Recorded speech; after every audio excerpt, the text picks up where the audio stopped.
This may come as a surprise, but a lot of philosophers, atheist or otherwise, do not think that consciousness is the same thing as events happening in the brain. Many of them argue that consciousness is not physical, but that doesn't mean they believe God exists or that God was involved in creating consciousness. We're going to look at those views today. When we're done, you might find yourself thinking that maybe God actually is the best explanation for consciousness. I talked about consciousness in my previous video. It would be good to watch that, but for those who want a quick recap, basically, I'm working toward an argument that God is the best explanation for why consciousness exists. We spent most of the time talking about what consciousness is, and then why consciousness is not the same thing as events happening in the brain. So it's not physical. Mental states are not the same thing as brain states.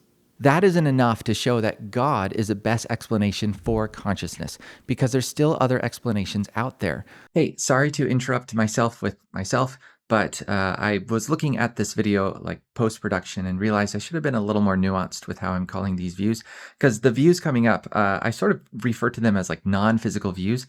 Technically, they might still fall under the physicalist camp. You might call them, at least some of them, like a non-reductive physicalist views, because they're still about the physical nature of the brain, even though they're not the same thing as the physical nature of the brain. You'll see this coming up. I just wanted to clarify. Basically, what I'm saying by calling it non-physical is it's not the same thing as the brain. One explanation is called Emergentism. This is a view that consciousness is not the same as physical events in the brain. However, as the brain evolved, there reached a point that the brain became so complex that consciousness emerged into existence out of the complexity.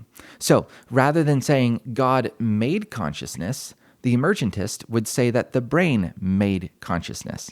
Probably the biggest challenge for the emergent view is that it's hard to see how the brain, or the complexity of the brain, is the kind of thing capable of creating consciousness. For instance, I could have billions and billions of Legos, and I could make something extremely complex with them. I could incorporate moving parts, but no matter what I do with them, I'm never going to create consciousness. Nothing is going to emerge from the Legos that realizes its own existence. Replace Legos with neurons and other brain parts? As far as I can tell, it wouldn't change the situation at all. If it does fix the problem, then how so? Emergentism is notorious for not giving an explanation beyond this brute fact that complexity in the brain somehow causes the emergence of consciousness. As the philosopher Robert Stewart said, it appears that emergentism is more a case of seeing a problem to be solved and then renaming the problem and calling it a solution.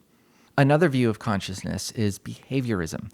It says that mental states are not brain states, but instead they are patterns of behavior. So to feel pain when you prick your finger is the same thing as wincing, pulling your hand away, and shouting, ouch.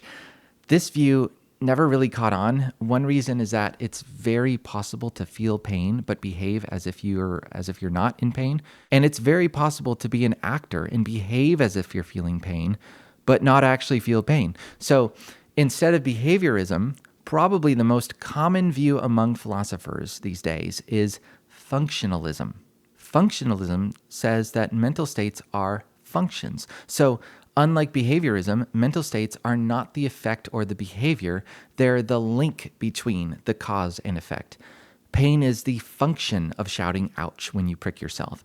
There are several problems with functionalism, but for me, my biggest concern with functionalism and behaviorism is that in describing mental states as functions, it doesn't offer any help to explain why we have this experience of a conscious life.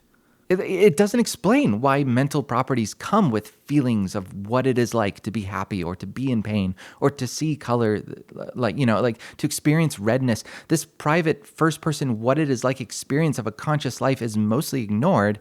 But for me, that is the main question, at least the most interesting one. I mean, isn't that what we originally set out to solve? So I guess I don't really know what functionalists or behaviorists are trying to do with their theories. And by the way, A lot of people are saying that AI is conscious, or it's becoming conscious, or give it enough time, AI will one day become conscious. The reason people think this is probably because they hold to a functionalist view. If not, maybe emergentism.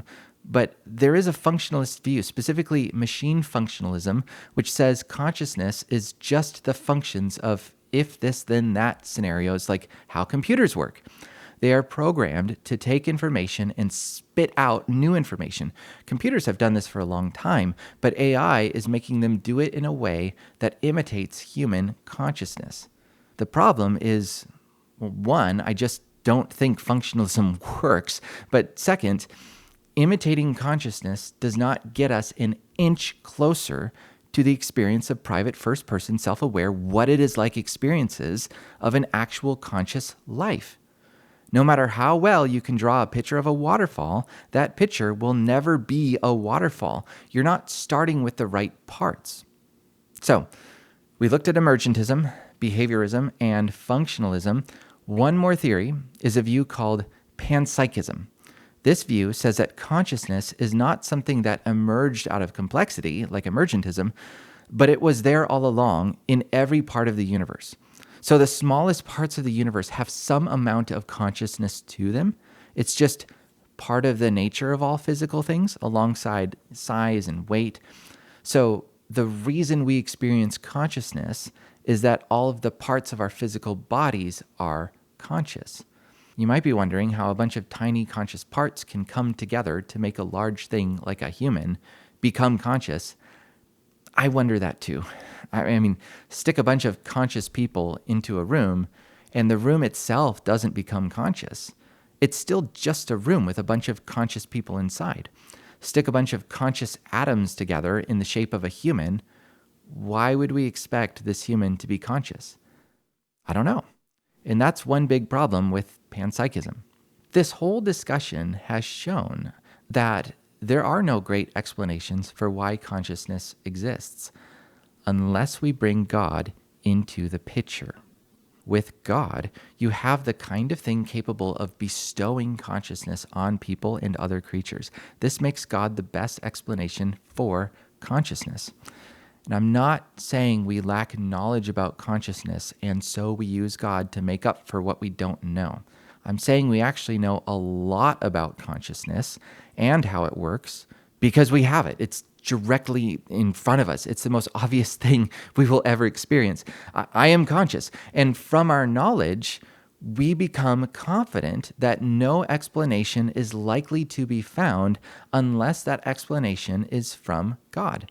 The philosopher Robert Stewart wrote a great paper on that called The God of the Gaps Argument from Consciousness. Check it out if you need to. And even if you don't like abductive reasoning, J.P. Moreland, in Blackwell's Companion to Natural Theology, took a deductive approach to the argument from consciousness. That's a whole other way to do it.